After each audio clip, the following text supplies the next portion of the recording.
And welcome back to the Tuned In podcast. Go. We are back for another episode in this off season. Yes, sir. With the Jazz. We actually have some great news this week, but how have you been? Man, I've been pretty good, actually. I'm just enjoying the nice summer weather. I'm going camping this weekend, so I'm kind of excited about that. Guess that time of year, but how have you been? Pretty good. Good. I wouldn't call myself a camper. Yeah, fair enough.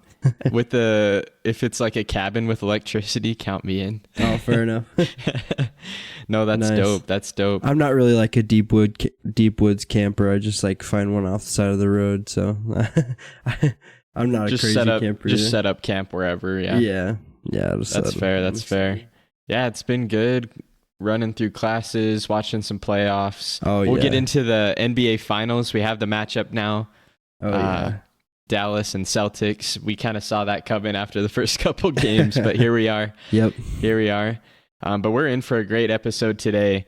We do have some Jazz news today about some potential trades.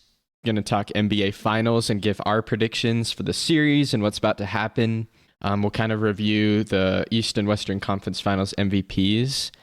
And we'll also get into a lot of local sports today that we've got. BYU's recruiting class, and some are saying might be the best ever. Really good.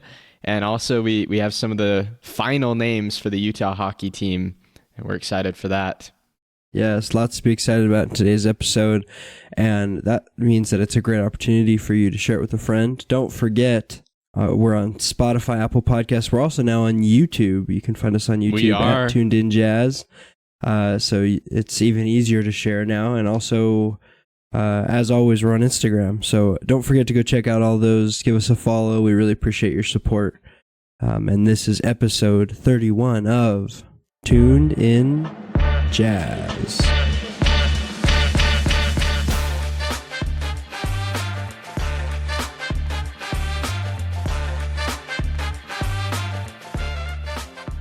All right, so rumor on the street is John Collins and Jordan Clarkson are available. We saw it coming. We definitely did. Yes, we did. How do you feel about this? Do you think we could get anything good in return? I mean, it's a little. It's kind of frustrating to me a little that we waited so long on Clarkson. I feel like his value was probably a little higher. I don't think it's super low now. We'll probably still get something from him. I don't know what we're going to get for John Collins. We may end up getting a second round pick or something if we're lucky. Yeah, the Hawks were trying to trade John Collins for like years, at least multiple. And we were finally the one to bite on it. And all we gave up for him was Rudy Gay and a second round pick. Yeah. Absolutely nothing. Yeah. And so I think if we trade him, we're going to get back absolutely nothing. Yeah. In my opinion, unless we attach him to a pick or something else of value. Yeah. I will say with Clarkson, the first half of last year, he still looked really good. Yeah. The second half, I wouldn't say as much, but he did have some injuries happening, so that could be part of it. But I think he still definitely has some value, like a contending team. For sure. Say, like, we'd love to have Clarkson off our bench. We'll give you, like, a younger guy or, like, a pick. So that being said, we'll wait and see. Maybe Clarkson will get attached to one of our draft picks to get a guy. Yeah, it'd be interesting. I think it seems like every time Jordan Clarkson trade rumors come up, the Lakers are always mentioned. I think obviously he's played there before and they really like him, but they're kind of in transition right now too. LeBron, there's rumors he might be a free agent this summer, but you never know. I mean, I don't think so. Who knows? LeBron just plays games with. He's very smart about how his image is, and so you never know. He could just be trying to put pressure on the front office. So I don't know. There's also rumors we're shopping around our 10th and 29th pick. So I don't know. I mean, what type of win now player do you think the Jazz could even get with the 10th and 29th pick or Jordan Clarkson or? I don't know. How do you feel about this? But you know, the Spurs really want guards. Yeah. What if we traded Clarkson to the Spurs? Maybe they don't get as good of a guy as they'd want.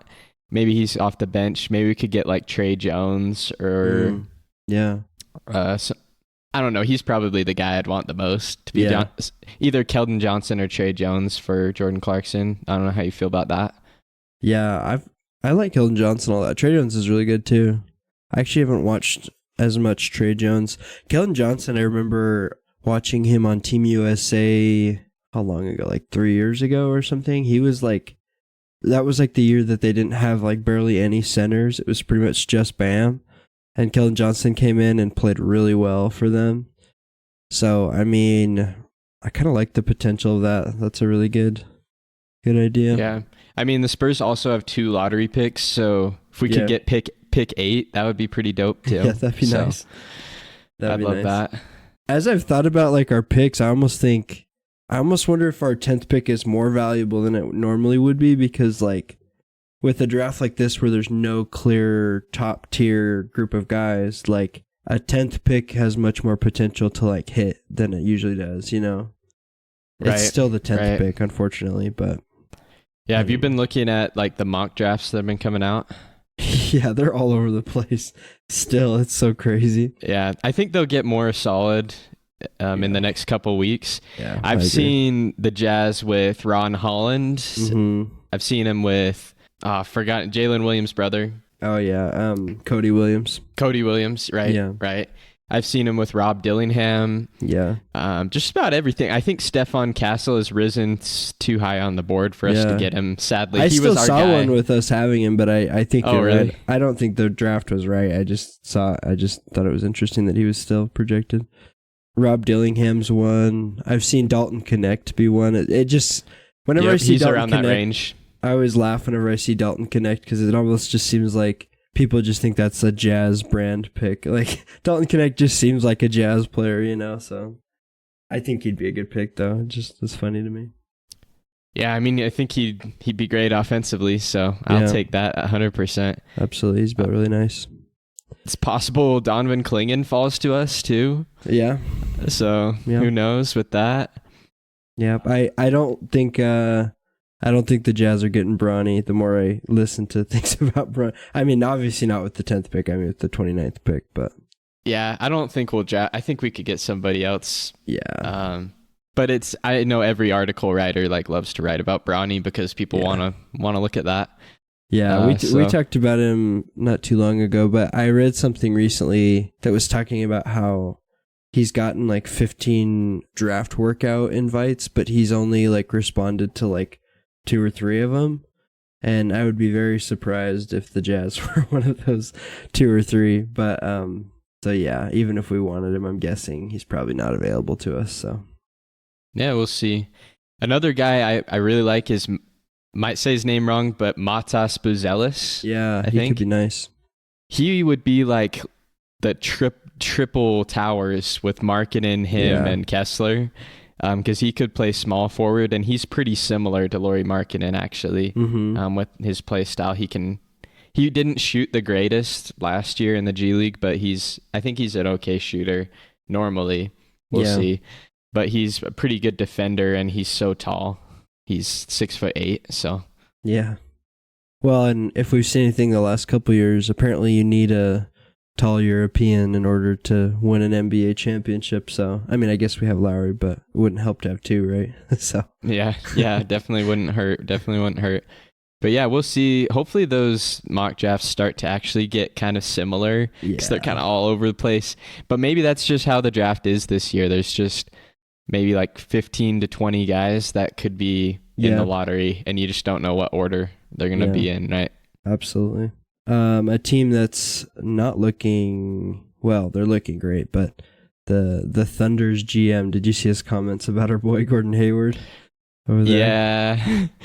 Biggest mistake they made or something like that? Yeah, he said, let me see. He said, I quote, "I missed on that. That's on me. I'm learning this team."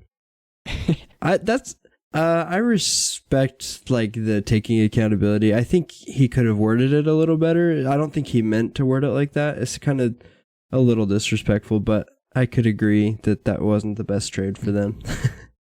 Yeah, they definitely lost. They gave away Trey Mann, who actually looked really good. Yeah. At the Hornets game that I went to, he killed the Jazz in that game. It was sad. So, he's a nice piece. Know, it was tough. Do you think the Jazz should pursue Gordon Hayward, bring him back? It's possible. I think currently he's on a really bad contract. He probably only got like a year left, though, I would guess, right? Something like that. Yeah. But what I understand, he's on a pretty bad contract. He wouldn't be a bad piece. I think one thing that's important on like teams that want to win is you need veterans that know how to win. So he's a guy who could come in, and even if he's not like a contributor in the game, he could like mentor some of our guys. Might be kind of nice. I would say I'm still a little bit petty. Yeah. I don't want him. Yeah, I feel that. Keep him on the Thunder bench. He can enjoy it there, I guess. Oh man, and I just like, yeah, I totally. It just makes me really, yeah, I'm a little salty about it still too, because like you think about, we got Gordon Hayward that next year. We would have gotten him anyways, regardless of whether Hayward left. Think about that team with Hayward, Donovan Mitchell, Rudy Gobert. You know, oh man, we could have. That might have been the team. Might have been and Hayward's career might have gone very differently had he not hopped around so much after the Jazz, but you win and you lose. Yeah, some, I guess. Unfortunate for him, injuries and just tough scenes. But at least he's getting his money, so yeah, he can cry in his dollars. So yeah. Well, what about the NBA Finals? We saw some pretty uninteresting series, I would say, because the Timberwolves took Game 4 to make it a little bit interesting, but they lost Game 5, and then the Celtics swept the Pacers. Yeah.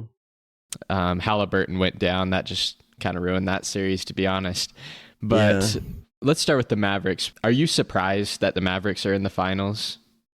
I'm honestly not crazy surprised. I'm kind of surprised that they beat the Wolves like they did. Like, that was kind of insane. Yes. I was like we were talking last week, I think, about this could be a 7-game series.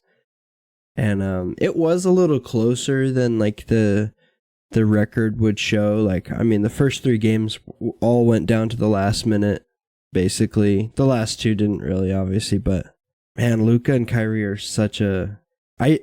I will admit that I never expected Luka and Kyrie to work as well as it did. When they made that trade, I was like, there's no way this, like, it's... You know, Kyrie's been a locker cancer, like, his whole career, right? He's been... Yeah, with COVID, all that. But this year, it's, like, completely different. I think he's a leader. He's, like, a great influence. He's doing good for his teammates. So yeah, absolutely. Good for him.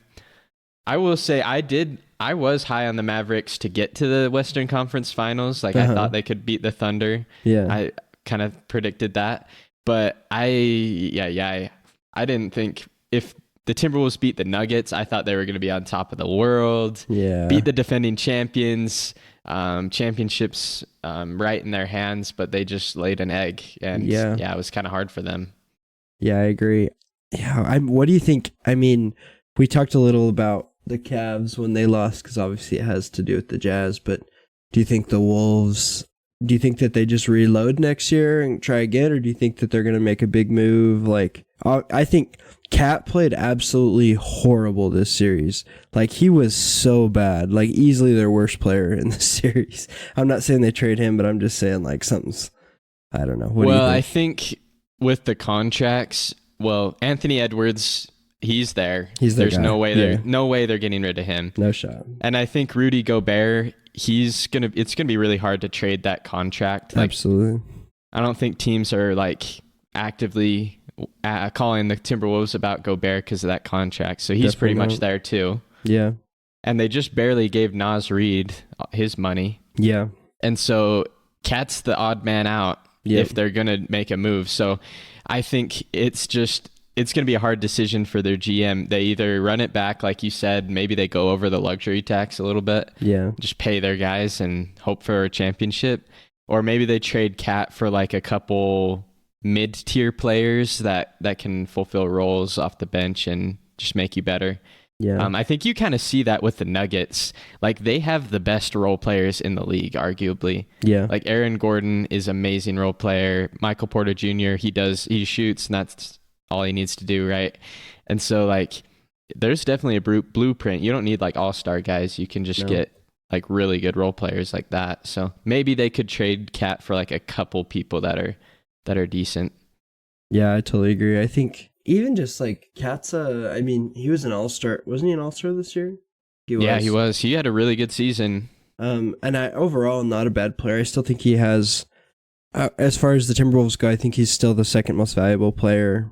I mean, in the eyes of other teams. So I think he's your most realistic trade piece. I agree with you. And I think, I don't know, I could see like New York coming after him, or like, I don't know. I'm trying to think. I don't really know who they could go get, but maybe Julius Randle swap. That's what I'm wondering. That'd be interesting. It would be. I would like that maybe. Yeah. But I will say, last year the Timberwolves were in the play-in. They made the 8th seed. Yeah. We were talking about this exact same thing last offseason. Yeah. And they ran it back. That's true. And look at them now. They improved with they just kept their team consistent. That's true. So like it's not a bad thing to just keep your team the same and run it back, because you have that chemistry and you know how to play together. So yeah, absolutely. Totally agree. That worked for them last offseason. You could still go get that role player without even moving Cat, honestly. All it takes is, I honestly think they're probably just one or two guys away from being like a real contender. We thought they were a real contender this year, so I mean, oh, they were totally a real contender. They just needed Luka to miss that buzzer beater on Gobert, and then they would have been in it. It's true. Or Nas to hit the one right after. Yeah, that was just a really unfortunate series of events. I want to ask you, because would you call yourself a Gobert fan still, or no? Do you like stand up for him? Yeah, I would say I stand up for Gobert pretty frequently. Because I do too. I know there's a lot of Rudy Gobert haters, right? When you hear people talk about Gobert on that shot, he's on an island with Luka. Some people said that they should take away his Defensive Player of the Year. Yeah, so funny. What do you think about that? Or what does this do for Rudy Gobert's legacy? Well, I kind of feel, I've been defending him a lot this week. I think that it's hard for like a casual basketball fan to understand what Rudy Gobert does for teams. When you think of defense, you want to see like a guy lock another guy up, and this, like, the truth is that there's probably not very many centers in the history of the NBA who are going to guard that shot if you switch on him like that. Like Wemby's not going to do it. Jokic isn't going to do it. Wemby might be one of a kind. He might be able to do it in a year or two. He might, just because of his length, but he would get lost. Like, he's not keeping up with Luka. Yeah, his foot speed is not there. Even if you go back, Hakeem Olajuwon's not doing that. Like, I just don't think any of these like all-time great center defenders are guarding that shot. Especially because it's Luka. Mutombo's doing that. Yeah, no shot in the world. So I just I do think that it was really poor coaching and really a bad idea for the Wolves to even let that switch happen and just let him be on an island. But I don't know. From what do you think? What I heard from like some analysts, they said that it looked like there was like just a miscommunication. Yeah. Where Jaden McDaniels was going to try and switch back, but they just didn't want to give up like the cut. So they had to switch. So sometimes that happens, right? And Gobert has actually improved.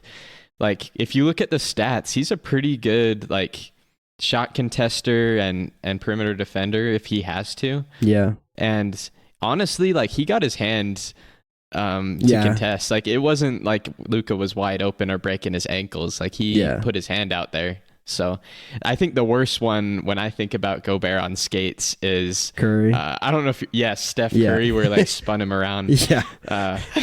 Definitely. But yeah, I totally agree. I think people that watch basketball casually or just like don't go too in depth to it don't really understand how impactful Gobert is. Absolutely. Because he's not flashy. He doesn't even get a ton of blocks. He usually just deters shots at times. So I think for me, just ignore the haters. Just appreciate Gobert while he's still good, because he might be done in a year or two. And I agree. Ignore Draymond's comments on Inside the NBA and just appreciate who we have in Gobert. Draymond is such a Gobert. It's so funny every time he talks. Like, you just know he's about to. Oh boy! And he he's actually so gave salty Gobert praise after Game 4. He gave like one sentence. He said, "Oh yeah, Gobert did good being physical." That was it. Yeah, fair enough. Because I think he realized people knew, but yeah. Well, I don't know if there's much for us to talk about in the Boston Indiana series. Indiana just Halliburton being out didn't help, and obviously they weren't going to win anyways. But yeah, Nemhard was not clutch in the end of the game, and he was the guy that had to be, I guess. Yeah, I feel like they should have given Siakam the ball in the clutch a little bit more. He didn't really even touch it. So I think it's I noticed a lot of people talking about Jaylen Brown winning conference finals MVP. I think it was the right choice. Yes, I agree. But obviously you would want your best player to win it, but I mean, you could argue Jaylen Brown's been their best player in the whole playoffs. That's true. To be honest, he's been real good. I mean, Tatum's been real good too. Yeah. So I don't know. I think you wouldn't complain if your top two guys are both like fighting for the trophy, right? That's great. Yeah, definitely. To see. I'll also add, did Luka win the Western one? I would He assume. did, yeah, he did.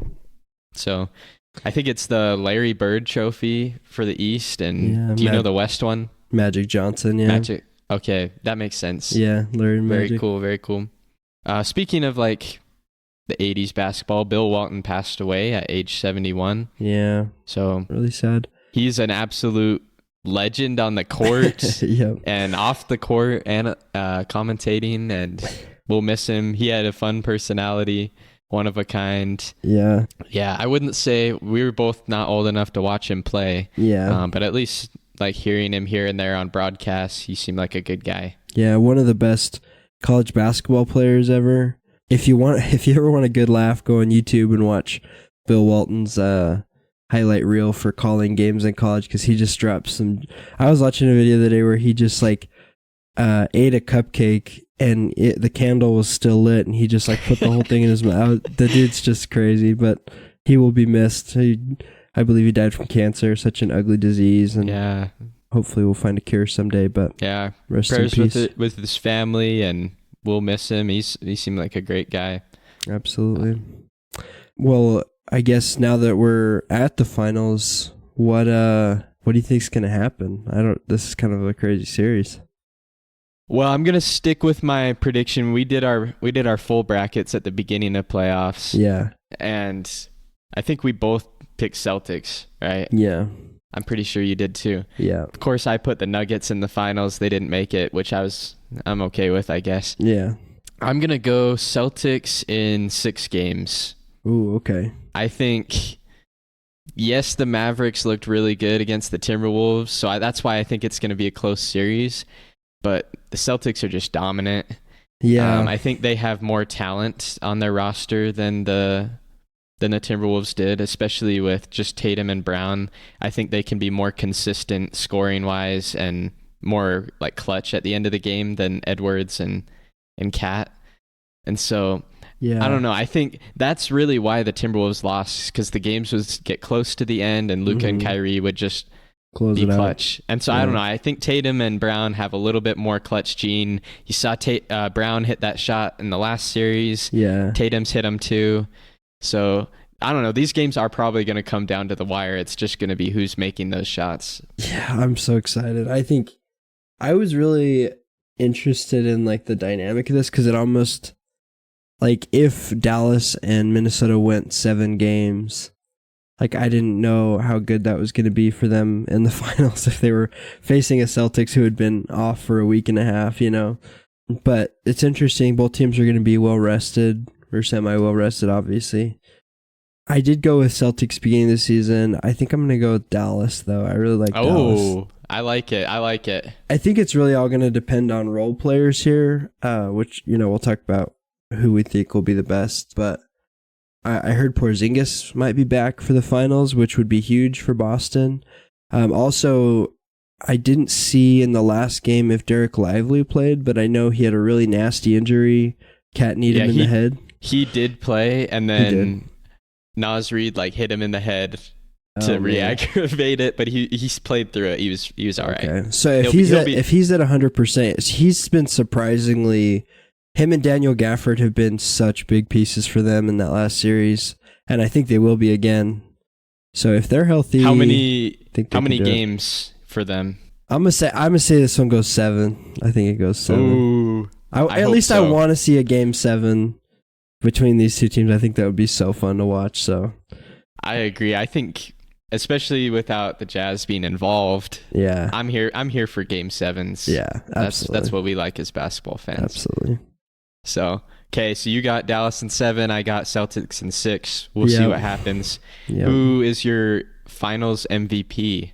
Oh, I think it'll be Luka. I think it might be similar to like Boston's thing where I could see Kyrie winning it as well, but I'm going to say Luka probably. They've both been really hot, but Luka's kind of their guy. So who do you think's going to win it?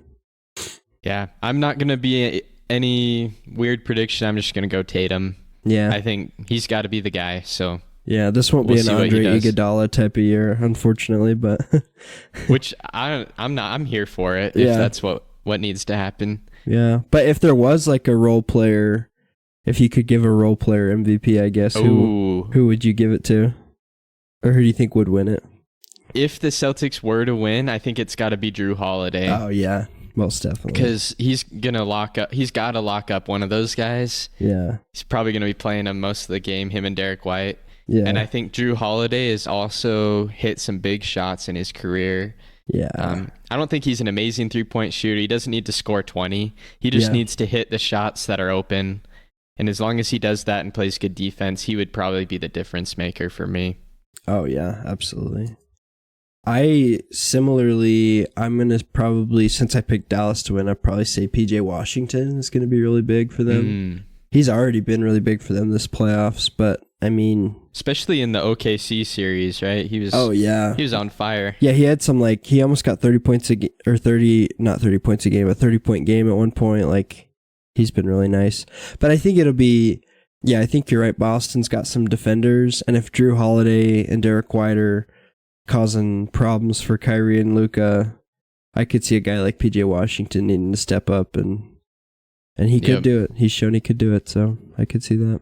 Yeah. Honestly, him / Derek Jones, they're both kind of in the same role. Yeah, that's true. So that's true. Okay, well, we'll be excited. Hopefully we do get 7 games. That would be pretty awesome. Yeah, absolutely. As fans. Well, that leads us to some local sports. We got some BYU recruiting talks. Yeah. Are you excited for this class, or let's kind of break down some of the guys, because I'm not really in the know, but I can't even believe that BYU's we're going to have to rename the university Kevin Young University pretty soon because this is getting insane. Most recently, BYU pulled in Igor Demin, who played for, what was it, like FC Barcelona? Real Madrid. Oh, I was where Luka Doncic played, yeah. Teams. Yeah, so and people are saying that this might be the best recruit or commit BYU's ever had, which is a big statement. But he's projected to lottery pick next year. Have you watched any of his highlights? Okay, I did watch his highlights before this because I knew we were going to talk about it. Yeah. I didn't watch the other guys BYU recruited, just Igor. Yeah. But he's 6'8". Yeah, he's a beast. He can be super athletic, dunking the ball, finishing in the paint. Yeah. Honestly, the competition he was going up against in the highlights didn't seem that good, no. So he was just doing layup after layup. Yeah. He's very quick. And I think he'll be a problem in transition.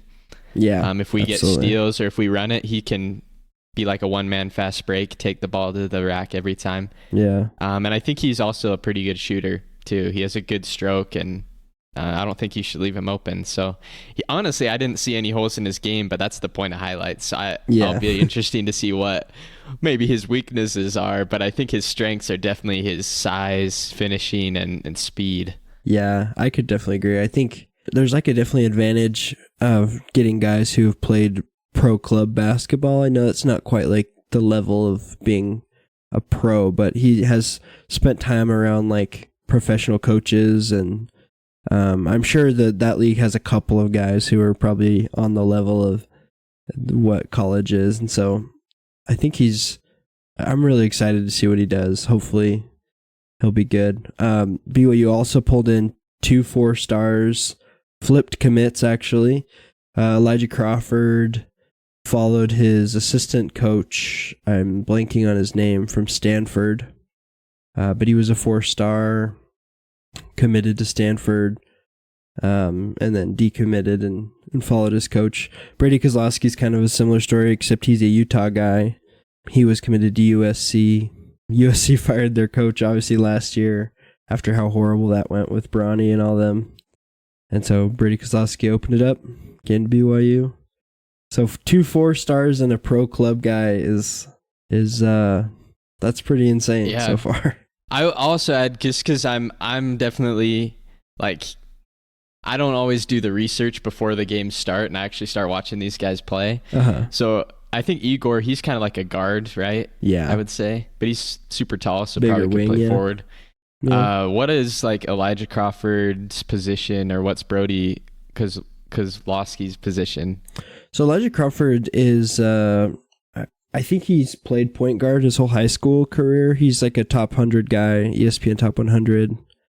I will say, watching his film, he doesn't look as smooth as I usually like, but I mean, that's just, I don't know. Even for a highlight reel, I was like, this seems a little clunky, but he's very athletic. He was like dunking on people, stealing the ball. He was hitting some threes, which, I mean, whether it's clunky or not, if the ball goes in, I guess that doesn't matter. So yeah, you can work on that. Yeah, so he's a guard. I guess we could see him battle. I don't know how good BYU expects him to be, but he could battle for starting point guard with Dallin Hall, or maybe there's a rotation there with both of them. Who knows? Mm-hmm. And then Brody Kozlowski's he's a big man. I think he's like 6'10" or something. He's pretty good size. I believe he'll play power forward, though. He's not really a center type. So even though he's our tallest player currently, so we need a center. Yeah, we need one bad. Oh, yeah. So I think that's BYU's biggest hole. We did get Kiba Kita from Utah.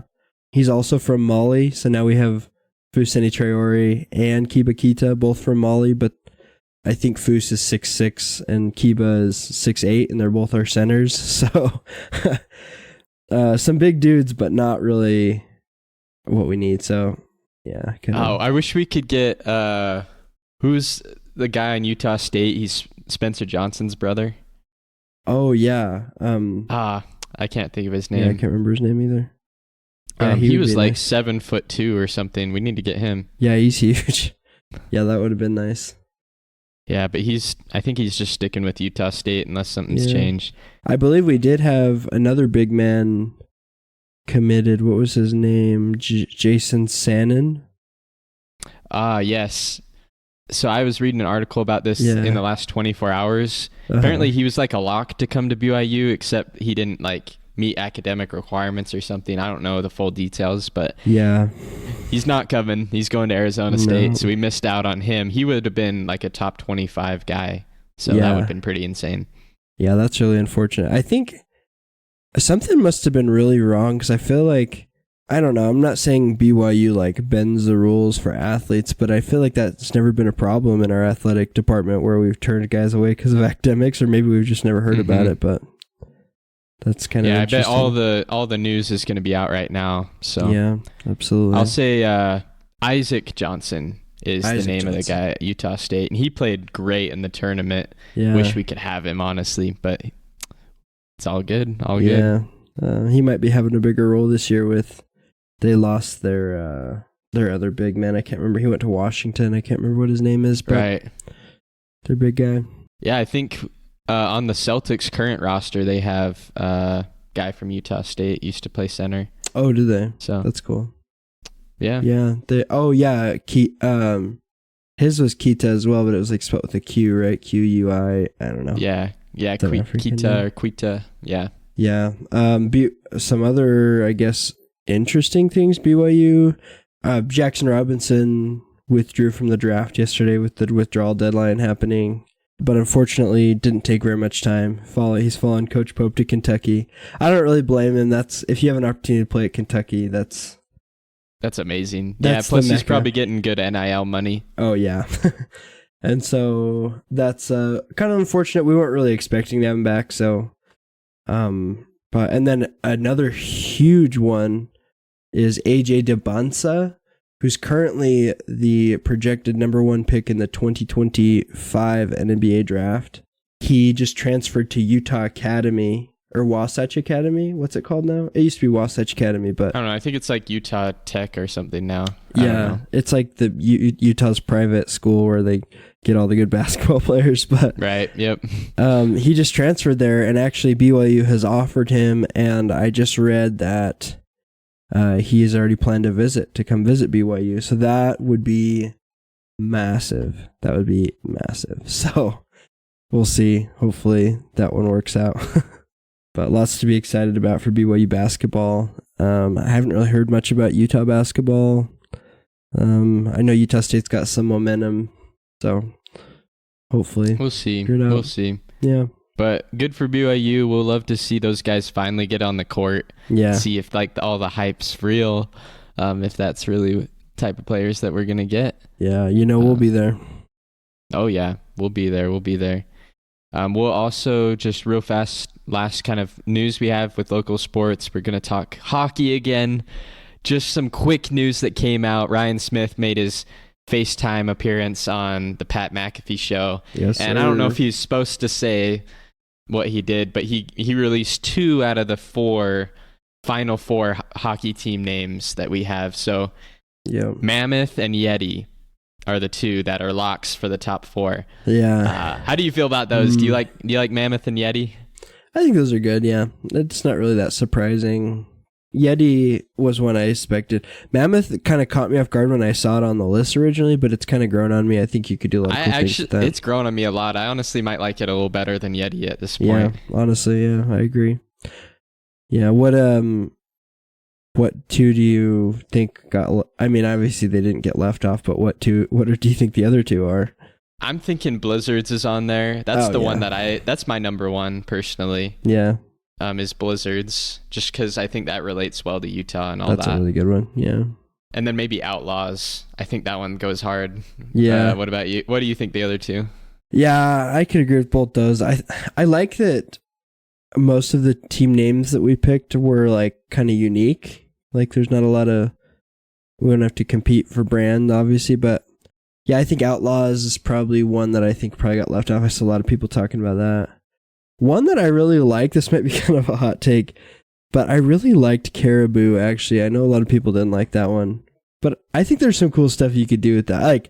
Like I always admire what the Milwaukee Bucks do with like the buck and like the logos, and I think Caribou fits Utah, but it's not a very intimidating name, I guess. So yeah, it's probably a hot take. yeah, a little bit. But, yeah, fear the deer. Yeah, fear the caribou. Fear the boo. I don't know. Yeah, but I also think it would be cool.